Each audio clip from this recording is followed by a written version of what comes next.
Next idea है आपका second, जो आपका कंसेप्ट है वो है लिबर्टी का। ठीक है, लिबर्टी के कंसेप्ट से पहले कुछ चीज समझ लो political theory point of view से। लिबर्टी के कंसेप्ट से पहले एक कंसेप्ट आया था, उसका क्या कहते हैं, यूटिलिटेरियनिज्म का।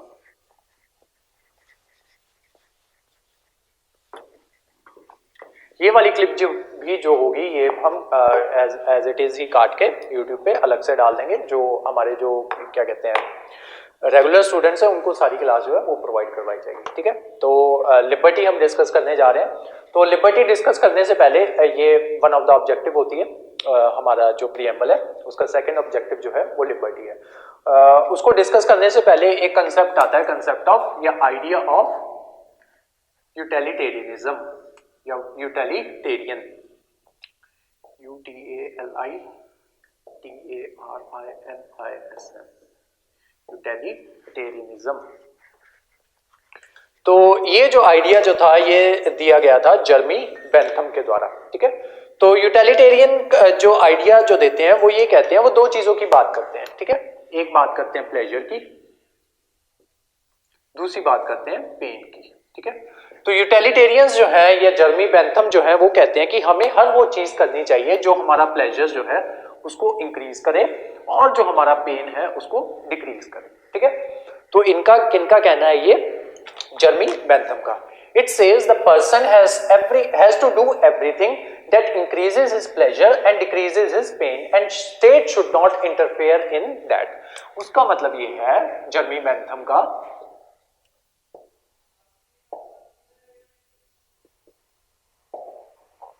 उनका ये कहना है कि हमें हर वो चीज करनी चाहिए जो हमें प्लेजर दे या और जो हमारा पेन जो है वो रिड्यूस करे, और स्टेट को बीच में दखल अंदाजी जो है इसमें बिल्कुल भी नहीं करनी चाहिए। इसका मतलब ये है कि अगर कोई इंसान जो है वो इंडस्ट्री लगाना चाहता है, इंडस्ट्री लगाएगा तो उसको क्या होगा, पैसे जो है वो उसके पास आएंगे। ठीक है, और पैसे से वो जो है अपना जो भी अपने प्लेजर जो है उनको वो अचीव कर सकता है। ठीक है, और उसका पेन जो है वो रिड्यूस होगा। ठीक है, तो वो जो है हर वो चीज, आइडिया ऑफ यूटिलिटेरियनिज्म जो है वो ये कहता है, ये आइडिया ऑफ बेंथम जर्मी जो है वो ये कहता है कि हमें हर वो चीज जो है वो करनी चाहिए जो हमारा प्लेजर को इंक्रीज करे और पेन को रिड्यूस करे, और स्टेट को जो है बीच में इंटरफेयर नहीं करना है। स्टेट को इंटरफेयर नहीं करने के दो मतलब है। सबसे पहले स्टेट किसी भी इंसान को पैसे नहीं देगी कि जाओ तुम लोग जो है इंडस्ट्री लगा लो। दूसरा, स्टेट इस तरीके से भी इंटरफेयर नहीं करेगी कि ये बंदा अगर पैसे कमा रहा है तो इसके पैसे में आके स्टेट हिस्सा मांगे। ठीक है, तो स्टेट दोनों तरीके से जो है इंटरफेयर नहीं करेगी।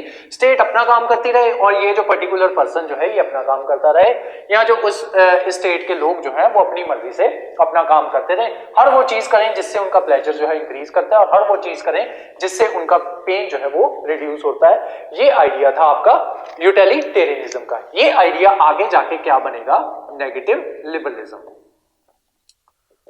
ठीक है, ये आइडिया आगे जाके नेगेटिव लिबरलिज्म में कन्वर्ट हो जाता है। नेगेटिव लिबरलिज्म का मतलब मैंने पुरानी क्लासेस जो है उसमें समझाया था कि नेगेटिव लिबरलिज्म का मतलब ये होता है कि स्टेट जो है बीच में इंटरफेयर जो है वो नहीं करेगी। ठीक है, उसका एग्जांपल मैंने किस तरीके से बताया था आपको कि मान लो इस बंदे ने इंडस्ट्री लगाई तो इसमें कुछ वर्कर जो है वो रखेगा वो। ठीक है, अब उन वर्कर के जितने ड्यूरेशन होगी वो कौन डिसाइड करेगा, ये बंदा ए जिसने इंडस्ट्री लगाई थी वो डिसाइड करेगा ये कितनी देर काम करेंगे, कितने पैसे जो है वो इनको प्रोवाइड करवाए जाएंगे, मिनिमम वेजेस इनके कितने होंगे, कितना इनको बोनस जो है वो दिया जाएगा या फिर बोनस दिया भी जाएगा या फिर नहीं दिया जाएगा। ठीक है, स्टेट के बीच में कोई भी इंटरवेंशन जो है वो नहीं थी। ठीक है, अब ये बंदा क्या करेगा, पैसे कमाने के चक्कर में या अपना पेन रिड्यूस करने के चक्कर में, अपना प्लेजर जो है उसको इंक्रीज करने के चक्कर में ये बंदा क्या करेगा, ये बंदा इनको मिनिमम वेजेस यही डिसाइड करेगा और ये क्या कोशिश करेगा, इनको कम से कम पैसा जो है वो दिया जाए। ठीक है, ताकि ये बंदा जो है ये ज्यादा से ज्यादा पैसे जो है ये कमा सके। अगर बीच में स्टेट की इंटरवेंशन होती यहाँ पे, ठीक है, नेगेटिव लिबरलिज्म क्यों कहा जाता है, अगर स्टेट की इंटरवेंशन यहाँ पे होती तो स्टेट बीच में जो है बीच में मीडिएटर का काम कर सकती थी कि नहीं तुम लोगों को इतने मिनिमम वेजेस जो है वो इनको मजदूरों को प्रोवाइड करवाने ही होंगे। ठीक है, तो ये कंसेप्ट था इसका क्या कहते हैं, नेगेटिव लिबरलिज्म का। क्यों, क्योंकि स्टेट जो है यहाँ पे बिल्कुल भी इंटरवीन जो है वो नहीं कर रही थी। ठीक है, उसके अलावा उसके बाद क्या आता है, जेम्स मिल करके एक थिंकर आते हैं, पॉलिटिकल थिंकर जेम्स मिल ये कहते हैं कि जो क्या कहते हैं, ये ना दो कंसेप्ट लेके आते हैं, ठीक है। ये जो असल में जो बेंथम है ना, इसी के स्टूडेंट थे ये, तो ये इसी की थ्योरी को पलट देते हैं, ठीक है।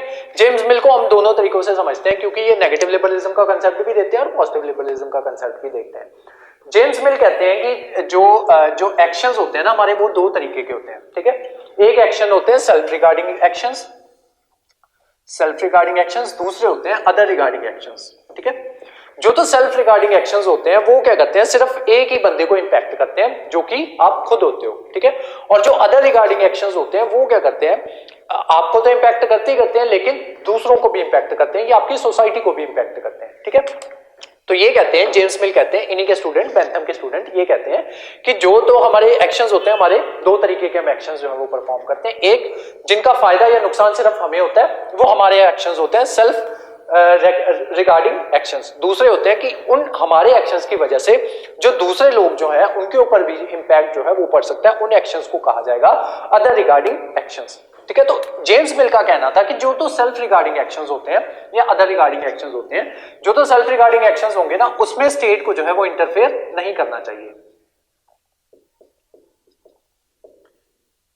ठीक है। स्टेट इसमें इंटरफेयर ना करे, लेकिन जो अदर रिगार्डिंग एक्शंस हैं उसमें स्टेट जो है, स्टेट इंटरफेयर कर सकती है, ठीक है। अदर रिगार्डिंग एक्शंस में स्टेट जो है वो इंटरफेयर कर सकती है। अब इसको एक एग्जांपल से समझो। मान लो जैसे क्या कहते हैं, जब ये आया था, आपका कोरोना आया था, कोरोना छोड़ो, हेलमेट का एग्जांपल लेके चलते हैं। तो मान लो आप क्या कर रहे हो कि आप जो है बाइक पे जा रहे हो हाईवे पे, ठीक है, और आप चाहते हो कि आप जो है हेलमेट नहीं पहनना चाहते, ठीक है। अब आपने क्या किया कि आप जो है, नहीं हेलमेट का एग्जांपल नहीं, स्पीड का एग्जांपल लेते हैं। मान लो आप हाईवे पे जा रहे हो, हाईवे पे जो है आपकी जो स्पीड जो है वो डिसाइड की हुई है सरकार ने कि 40, हाइपोथेटिकल एग्जांपल लेके चलते हैं कि 40 kilometre per hour, 50 kilometre per hour की स्पीड से तेज जो है वो आपको गाड़ी नहीं चलानी। अब इसका ये जो सेल्फ रेगुलेटिंग जो एक्शन जो है, इसका एग्जांपल किस तरीके से होगा कि आप कहते हो कि मेरी मर्जी, मेरी गाड़ी, अगर उससे कोई नुकसान होगा तो मेरी बॉडी को होगा, अगर मेरा एक्सीडेंट होगा तो उससे मैं डैमेज होऊंगा, तो उसमें जो है स्टेट जो है उसको इंटरफेयर नहीं करना चाहिए। अगर मैं 150 किलोमीटर पर आवर की स्पीड से गाड़ी चलाऊं तो मुझे चलाने देनी चाहिए। ये तो हो गई आपकी स्टेट की नो इंटरफेरेंस और सेल्फ रेगुलेटिंग एक्शन। अब मान लो आप क्या करते हो कि आप 150 किलोमीटर पर आवर की स्पीड से गाड़ी चला रहे थे, सामने से कोई गाड़ी आ रही थी जिसकी स्पीड मान लो 40 किलोमीटर पर आवर थी। कुछ ऐसा हुआ कि आप जो है उसको कंट्रोल ना कर पाए और आपकी उस 40 किलोमीटर जो गाड़ी जो है रूल्स मान के आ रही थी उसके साथ आपकी टक्कर हो गई। उस वजह से क्या हुआ कि आपके एक्शंस की वजह से जो दूसरे लोग थे वो इंपैक्ट हुए और हो सकता है इनमें से किसी की डेथ हो गई हो, ठीक है। तो आपके एक्शंस की वजह से किसी दूसरे इंसान के ऊपर इंपैक्ट पड़ रहा था, तो वहां पे जेम्स मिल कहते हैं कि वहां पे जहां पे आपके एक्शंस की वजह से किसी दूसरे लोगों पे इंपैक्ट कर रहा हो, वहां पे स्टेट जो है वो इंटरफेयर कर सकती है, ठीक है। अब यहाँ पे नेगेटिव और पॉजिटिव लिबरलिज्म का आइडिया सुनो। लिबर्टी कहाँ है, जब इंसान को लिबर्टी दी जा रही है, लेकिन लिबर्टी सरकार जहां पे इंटरफेयर कर रही है वहां पे लिबर्टी पे जो है कुछ रिस्ट्रिक्शंस जो है वो लगाई जाएंगी। जो हमारा कॉन्स्टिट्यूशन है वो भी हमें लिबर्टी देता है, लेकिन लिबर्टी के साथ साथ कुछ रिस्ट्रिक्शंस जो है वो भी प्रोवाइड करवाता है हमें, हमारे ऊपर कुछ रिस्ट्रिक्शंस जो है वो भी लगाई जाती हैं। जैसे आर्टिकल 19 जो है राइट टू फ्रीडम जो है वो हमें प्रोवाइड करवाता है, freedom of expression, thought, belief, ठीक है, वो सारी फ्रीडम्स जो है वो हमें प्रोवाइड करवाई जाती है। लेकिन उसके साथ साथ हमारा कॉन्स्टिट्यूशन हमें उनके ऊपर रिस्ट्रिक्शंस भी लगाता है, उन जो हमें जो लिबर्टीज दी गई हैं उनके ऊपर रिस्ट्रिक्शंस भी लगाई गई हैं, ठीक है। ये जब आर्टिकल 19 फंडामेंटल राइट्स करेंगे वहां पे ये मैं आपको तब करवाऊंगा, ठीक है। तो जहां जहां पे स्टेट जो है इंटरफेयर नहीं कर रही वो कंसेप्ट आएगा नेगेटिव लिबरलिज्म का, और जहां पे स्टेट जो है वो इंटरफेयर कर सकती है तो जेम्स मिल के उस कंसेप्ट को कहा गया पॉजिटिव लिबरलिज्म या पॉजिटिव लिबर्टी का कंसेप्ट, ठीक है। तो ये था आपका इसका कॉन्सेप्ट, जेम्स मिल का कॉन्सेप्ट, ठीक है। तो अगर मान लो आपसे पॉलिटिकल थ्योरी में कभी पूछ लिया जाए कि ये जो पॉजिटिव और नेगेटिव लिबरलिज्म का जो कंसेप्ट जो है वो किन्होंने दिया है, या बेंथम के स्टूडेंट का नाम बताओ जिन्होंने पॉजिटिव और नेगेटिव लिबरलिज्म का कंसेप्ट दिया था, तो आपको पता होना चाहिए वो कंसेप्ट किन के द्वारा दिया गया, जेम्स मिल के द्वारा, ठीक है। तो अब लिखो लिबर्टी के बारे में। द कॉन्स्टिट्यूशन ऑफ इंडिया, जो हमारा कॉन्सेप्ट है लिबर्टी का, हमारा पॉजिटिव कंसेप्ट चलता है, ठीक है। हमारे में स्टेट जो है वो इंटरवीन करती है, उसका एग्जांपल है आर्टिकल 19। देखो, the liberty constitution of India provides, constitution of India provides या preamble talks about the liberty of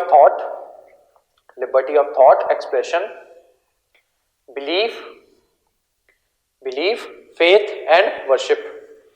Liberty of thought, expression, belief, faith and worship. तो इन सब चीजों की लिबर्टी जो है वो हमें प्रोवाइड करवाई गई है। उसके अलावा मैंने जो पिछली क्लास थी उसमें आपको एक लाइन जो है वो लिखवाई थी लिबर्टी के कॉन्टेक्स्ट में, वो लाइन यहाँ पे दोबारा से लिख लो। देखो, drunken in gutter is where he ought to be, drunken in gutter is where he ought to be. ये लाइन किन्होंने बोली थी? William Gunner, William Gunner, sorry Gummer, N silent है, GUMNER, William Gummer, sorry Gummer नहीं है, gunner ही है, am silent है।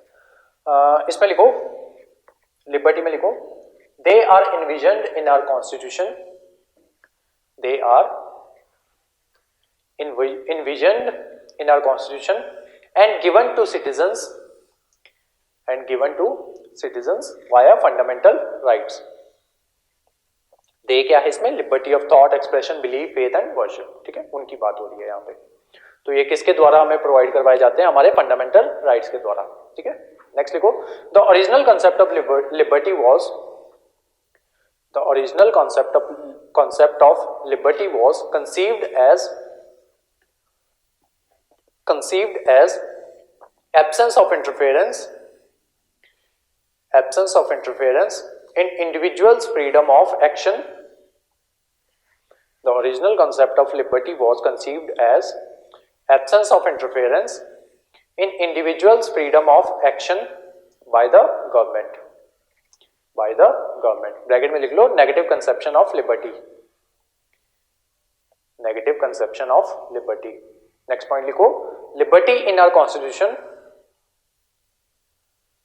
Liberty in our constitution does not merely means absence of restraint, comma, it is a positive concept of individual development and capacity enhancement, full stop। next point, the liberties in our constitution are not absolute liberties. The liberties in our constitution are not absolute liberties but are followed by some reasonable restrictions, and hence are denoted as qualified liberties,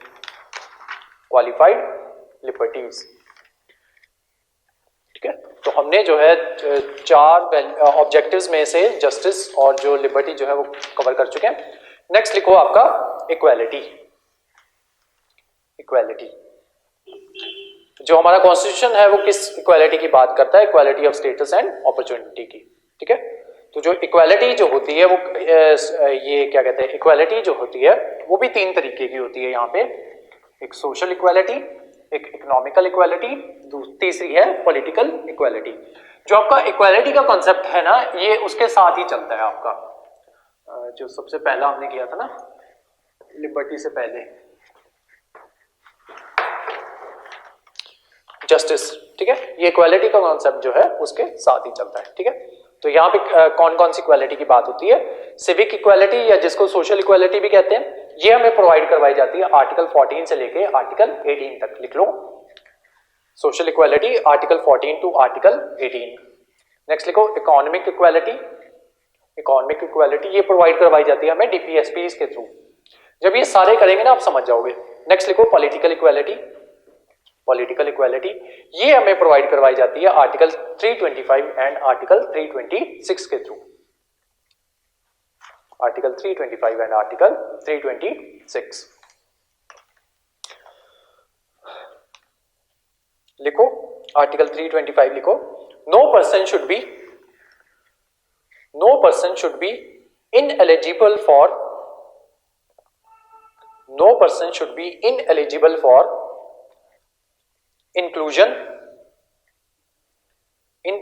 for inclusion or claim to be included in electoral rolls on the grounds of religion, race, caste and sex only. Religion, race, caste and sex only. ठीक है। एक और चीज, आज क्योंकि इनका जिक्र आ गया तो कुछ चीजें जो है जब भी इन चीजों की बात होगी ना कि रिलीजन के बेस पे डिस्क्रिमिनेशन नहीं होगी, रेस के बेस पे डिस्क्रिमिनेशन नहीं होगी, कास्ट के बेस पे डिस्क्रिमिनेशन नहीं होगी और सेक्स के बेस पे डिस्क्रिमिनेशन जो है वो नहीं होगी।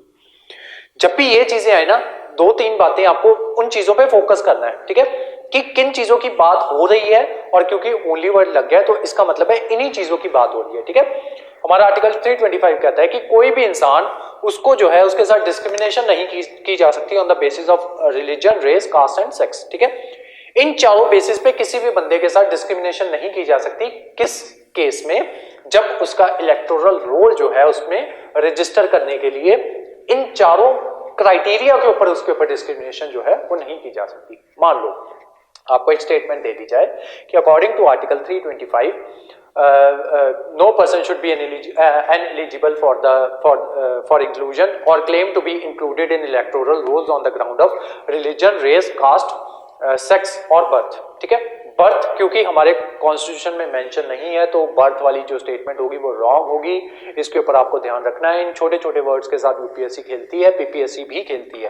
पीपीएससी इस तरीके से खेलती है क्योंकि वो एज इट इज क्वेश्चंस जो होते हैं वो उनको उठा लेती है यूपीएससी वाले। ठीक है, अब बर्थ के बेसिस पे यहाँ पे आपके ऊपर डिस्क्रिमिनेशन जो है वो हो सकती है। किस तरीके से हो सकती है? मान लो आप पंजाब में पैदा हुए, ठीक है, पंजाब में आप पैदा हुए, जो आपका इलेक्टोरल रोल बनेगा, इलेक्टोरल रोल का मतलब ये होता है जब आप वोट डालने जाओगे तो आपका नाम जो है यहाँ पे इलेक्टोरल रोल में आपका नाम जो है वो रजिस्टर होना चाहिए।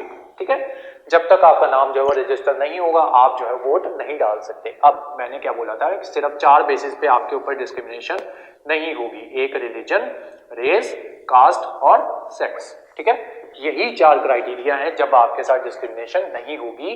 बर्थ के ऊपर आपके ऊपर जो है डिस्क्रिमिनेशन जो है आपके साथ हो सकती है, प्लेस ऑफ बर्थ और टाइम ऑफ बर्थ।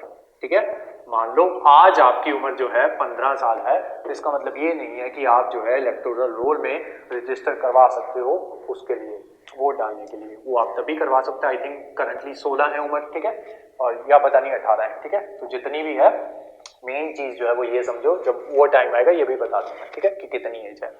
फिलहाल के लिए इतना समझो कि आपके ऊपर जो है टाइम ऑफ बर्थ, उसके बेसिस पे आपके ऊपर डिस्क्रिमिनेशन हो सकती है, प्लेस ऑफ बर्थ के बेसिस पे डिस्क्रिमिनेशन हो सकती है। आप पंजाब में पैदा हुए तो आप जो पंजाब का इलेक्टोरल रोल होगा, आपको ये कहा जा सकता है कि आप वहीं पे जाके अपना जो है रजिस्ट्रेशन वहां पे करवाओ। हाँ, स्पेशल केसेस में जो है अलग जगह पे भी रजिस्ट्रेशन जो है वो हो जाती है, लेकिन वो बात की बात है। ठीक है, तो इन केसेस के ऊपर आपके ऊपर जो डिस्क्रिमिनेशन जो है वो हो सकती है। आप जाके ये नहीं कह सकते कि मैं जो है नागालैंड में जाके मुझे वोट डालनी है तो वहां पे आपके जो वहां का जो रजिस्टर है मुझे वहां पे आप ऐड करो। ठीक है, तो वो चीज जो है वो नहीं होती। उसके अलावा आर्टिकल 326, ये आर्टिकल था 325 लिखा, अब लिखो आर्टिकल 326। इसमें लिखो elections to the house of people, elections to the house of people यानी कि आपका लोकसभा के elections, and state legislature are on the basis of adult suffrage.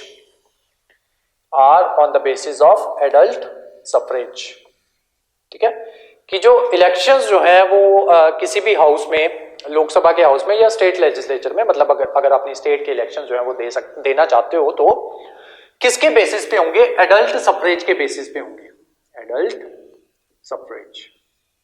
इसके ऊपर आर्टिकल 326। अब आर्टिकल्स को किस तरीके से समझना होता है आज उस चीज को सीखो। 2014 के 15 की बात है, यूपीएससी ने सवाल पूछा कि राइट टू वोट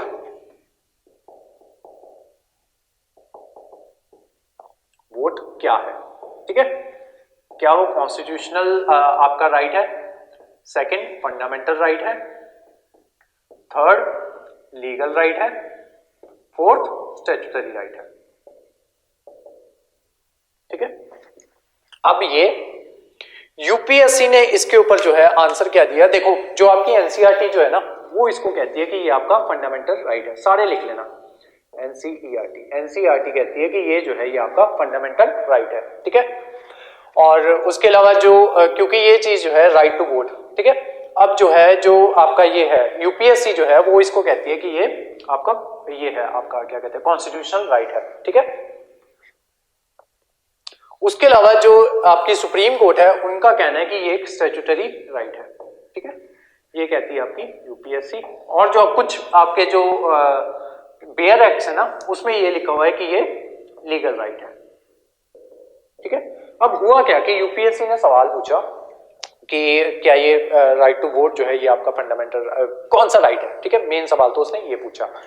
उसके अलावा ये बात जो है सुप्रीम कोर्ट के पास भी गई थी, ठीक है। सुप्रीम कोर्ट ने कहा कि देखो ये जो आपका क्या कहते हैं, सुप्रीम कोर्ट पे पहले मैं बाद में आता हूं, फिलहाल जो है हम इसको अभी इस तरीके से ऐसे ही लेके चलेंगे कि ये चीज जो है ये आपकी क्या कहते हैं कॉन्स्टिट्यूशनल राइट है। एनसीईआरटी का इसको फंडामेंटल राइट कहने का तरीका रीजन ये है क्योंकि क्या कहते हैं एनसीईआरटी जो है वो 2007 के 8 के बाद जो है वो दोबारा से प्रिंट ही नहीं है, दोबारा से मतलब उनको अपडेट नहीं किया गया है, ठीक है। तो जो भी आपकी प्रिंटिंग होती आ रही है वो 2007 और 8 के अकॉर्डिंग ही होती आ रही है, ठीक है।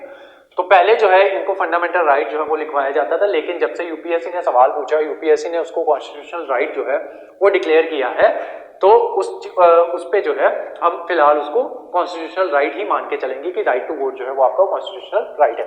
जब यूपीएससी इसको चेंज कर देगा तब से हम भी उसको जो यूपीएससी बोलेगा, यूपीएससी अगर उसको स्टैट्यूटरी राइट बोलेगा तो हम उसको स्टैट्यूटरी राइट के तौर पे पढ़ाने लग जाएंगे, और अगर वो उसको फंडामेंटल राइट बोलेगा तो उसको एज ए फंडामेंटल राइट के तौर पे हम पढ़ाने लग जाएंगे, ठीक है। फिलहाल के लिए आपके ये जो राइट टू वोट है वो आपके लिए कॉन्स्टिट्यूशनल राइट है, ठीक है। अब सुप्रीम कोर्ट ने उसको स्टैट्यूटरी राइट जो है वो क्यों बोला उसके ऊपर आते हैं। दूसरी दो चीजें मैंने आपको लिखवाई थी कि कोई भी इंसान, अब आर्टिकल 326 क्या कहता है कि अडल्ट सफरेज जो है वो होनी चाहिए, बेस होना चाहिए किसी भी इंसान को वोट डालने के लिए। अब सुप्रीम कोर्ट के सामने ना बात आई क्योंकि इसमें ना आपका रजिस्ट्रेशन ऑफ पीपल्स एक्ट जो है 1951 वो ये बात करता है कि कोई भी इंसान जो जेल में है या जेल काट रहा है उस इंसान को वोट देने का अधिकार नहीं है। एक बात, जो जेल काट रहा है वो वोट नहीं दे सकता, ठीक है।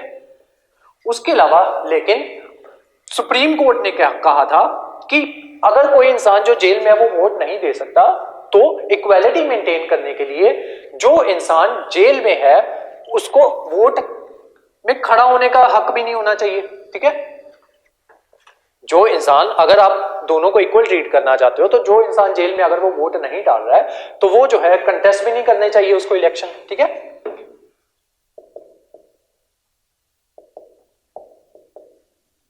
सुप्रीम कोर्ट ने ये कहा था, लेकिन आपकी जो पार्लियामेंट है वो एक बिल लेके आई रजिस्ट्रेशन ऑफ पीपल्स एक्ट में, उन्होंने अमेंडमेंट की 1951 का जो registration of people's act, representation of people's act है उसमें उन्होंने अमेंडमेंट की और उसमें उन्होंने कहा कि अगर कोई इंसान जिसको 2 साल से कम की सजा है, लेस देन 2 इयर्स, 2 साल के अगर उसको कम की सजा मिली हुई है तो जब जैसे ही उसकी सजा जो है वो पूरी हो जाएगी, मतलब 2 साल बाद या जितने भी टाइम बाद, मान लो 1.5 साल की सजा दी गई है उसको, जैसे उसके 1.5 साल कंप्लीट हो जाएंगे वो इंसान जो है वो इलेक्शन जो है वो कंटेस्ट करवा सकता है, कंटेस्ट इलेक्शंस।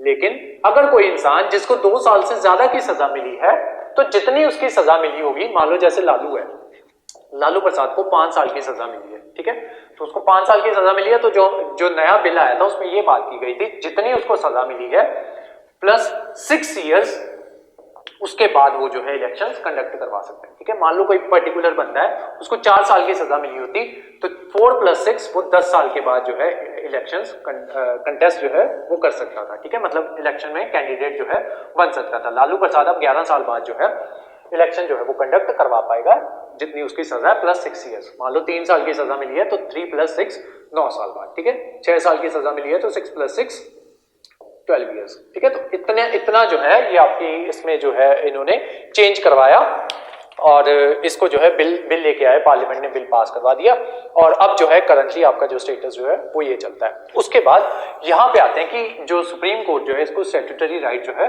वो क्यों कहता है।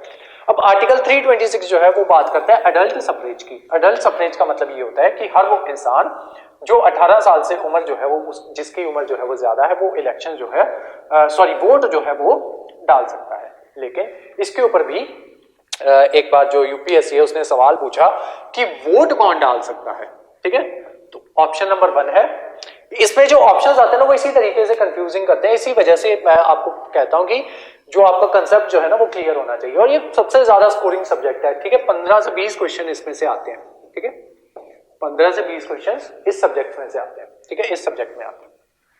बहुत स्कोरिंग है, बस टेक्निकलिटीज को समझना है, वो तभी समझ पाओगे जब कंसेप्ट जो है वो आपका क्लियर होगा। दूसरा, आर्टिकल्स आपको पढ़ने आने चाहिए, ठीक है। ये आर्टिकल किस चीज की बात कर रहा था, इस आर्टिकल ने कहीं भी ये तो नहीं कहा कि हर वो इंसान जो 18 साल से ऊपर है वो वोट डाल सकता है। ये आर्टिकल क्या कहता है, elections of the house of the people and state legislature are on the basis of adult suffrage.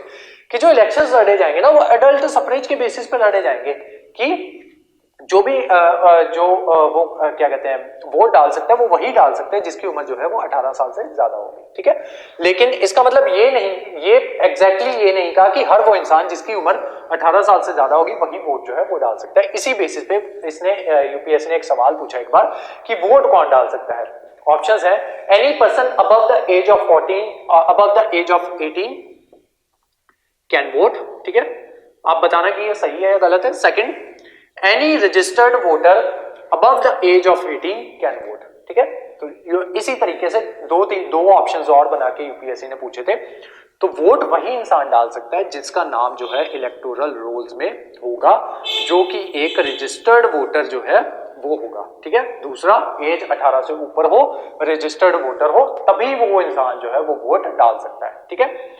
इसी वजह से ये जो है सुप्रीम कोर्ट जो है, क्योंकि ये कॉन्स्टिट्यूशन में थोड़ी लिखा है कि आप 18 साल से ऊपर है अगर आपकी उम्र तो आप वोट डाल सकते हो। कॉन्स्टिट्यूशन में लिखा है कि अडल्ट सफरेज जो है वो एक बेस होगा इलेक्शंस कंडक्ट करवाने का, ठीक है। उसने ये कहीं नहीं बोला आर्टिकल 326 ने कि अगर आपकी उम्र 18 साल से ज्यादा है तो आप वोट डाल सकते हो, ठीक है। कॉन्स्टिट्यूशन ने क्या बोला कि अडल्ट सफरेज के बेसिस पे वोटिंग होगी, ठीक है। अब अडल्ट सफरेज क्या है, उम्र 18 से ज्यादा होनी चाहिए, लेकिन वोट आप तभी डाल सकते हो जब आपका नाम जो होगा इसमें एज अ रजिस्टर्ड वोटर जो है वो इंक्लूडेड होगा, ठीक है। तो इसी वजह से सुप्रीम कोर्ट ने इसको स्टैट्यूटरी राइट जो है वो डिक्लेयर किया था, कॉन्स्टिट्यूशनल राइट जो है वो डिक्लेयर नहीं किया था। अगर आर्टिकल 326 में डायरेक्टली ये चीज मेंशन होती कि अगर आपकी उम्र जो है वो 18 साल से ज्यादा है तो आप वोट डाल सकते हो, अगर ये बात लिखी होती फिर वो चीज जो है वो आपका कॉन्स्टिट्यूशनल राइट जो है वो बन जाती। उसके अलावा अगर फिर भी कंफ्यूजन हो रही है, कॉन्स्टिट्यूशनल राइट वो राइट होता है जो आपके कॉन्स्टिट्यूशन में आपको मेंशन किया होता है, एग्जैक्टली लिख के दिया होता है कि इस बंदे को ये राइट जो है, मतलब इस पर्टिकुलर अगर वो ये पर्टिकुलर कंडीशंस जो है वो फुलफिल करता है तो उसको ये राइट जो है उसको प्रोवाइड करवाया जाएगा। वो चीज आती है आपकी कॉन्स्टिट्यूशनल राइट में। फंडामेंटल राइट्स, जितने भी फंडामेंटल राइट्स होते हैं वो सारे कॉन्स्टिट्यूशनल राइट्स होते हैं, लेकिन सारे कॉन्स्टिट्यूशनल राइट्स होते हैं वो फंडामेंटल राइट्स नहीं होते, ठीक है। फंडामेंटल राइट्स वही होंगे जो आपके फंडामेंटल राइट वाले पार्ट में लिखे जाएंगे, ठीक है, कि ये चीज जो है ये आपका फंडामेंटल राइट होगा। जैसे राइट टू प्रॉपर्टी पहले फंडामेंटल राइट हुआ करता था, लेकिन अब उसको हटा दिया गया था। वो जो 9 शेड्यूल वाली मैंने आपको सारी स्टोरी बताई थी, ठीक है, उसको फंडामेंटल राइट हटा के उसको जो है वो कॉन्स्टिट्यूशनल राइट है आपका, ठीक है, वो फंडामेंटल राइट नहीं है। उसके बाद लीगल राइट्स वो होते हैं जो आपको लीगली जो राइट्स हैं वो आपको दिए जाते हैं। स्टैट्यूटरी राइट्स वो राइट्स होते हैं जो आपको क्या कहते हैं लेजिस्लेचर द्वारा प्रोवाइड करवाए जाते हैं, कोई एक्ट पर्टिकुलर एक्ट जो है वो बना के, ठीक है। तो ये जो करंटली जो आपका सुप्रीम कोर्ट जो है वो इसको स्टैट्यूटरी राइट मानता है, लेकिन यूपीएससी क्योंकि इसको कॉन्स्टिट्यूशनल राइट मानती है तो हम इसको कॉन्स्टिट्यूशनल राइट के तौर पर ही लेके चलेंगे, ठीक है। तो ये थी आपकी पॉलिटिकल इक्वालिटी वाली बात, ठीक है, कि हर इंसान को पॉलिटिकल राइट है, ठीक है, कि वो जो है अपना नेता जो है वो चुन सकता है। हाँ, कुछ रिस्ट्रिक्शंस मैंने आपको बताया कि हमेशा से हमारी जो कॉन्स्टिट्यूशन है वो हमारे ऊपर लगाएगा और वो जरूरी भी होती हैं, ठीक है। तो वही रिस्ट्रिक्शंस है आपकी। हाँ, अगर आपकी एज 18 से ऊपर है वोट आप दे सकते हो, लेकिन वोट दे तभी पाओगे जब आप रजिस्टर्ड वोटर जो है वो होगे। ठीक है, तो ये थोड़ी रिस्ट्रिक्शंस है। नेक्स्ट लिखो फ्रेटर्निटी। फ्रेटर्निटी चौथा अपना आपका ये खत्म हो गया आपका इक्वालिटी।